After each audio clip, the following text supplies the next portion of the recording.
Congress chief Meenakshi నటరాజన్తో భేటీపై clarity ఇచ్చారు party senior నేత జగ్గారెడ్డి. ఈ సమావేశానికి ఎలాంటి రాజకీయ ప్రాధాన్యత లేదని స్పష్టం చేశారు. ఏదైనా నిర్ణయం తీసుకోవడానికో లేదా ఫిర్యాదులు చేయడానికో వెళ్లలేదన్నారు.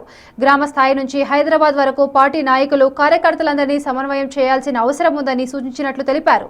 సీఎం రేవంత్ రెడ్డి పీసీసీ అధ్యక్షుడు చేపడుతున్న కార్యక్రమాలకు అదనపు బలం చేకూర్చేలా పని చేయాల్సిన అవసరం ఉందని తెలిపారు. కాంగ్రెస్లో విభేదాలు, చర్చలు, వాదోపవాదాలు సహజమని పేర్కొన్నారు. తన భేటీపై అనవసర రాజకీయ అర్థాలు తీసుకురావద్దని కోరారు జగ్గారెడ్డి. స్పెసిఫిక్ గా పొలిటికల్ డిస్కస్ కాదు, ఇది జనరల్ డిస్కస్.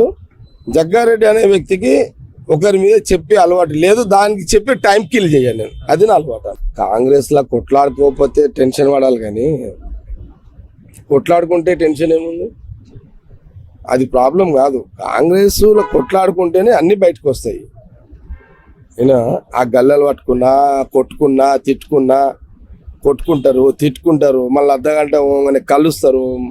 ఇది కాంగ్రెస్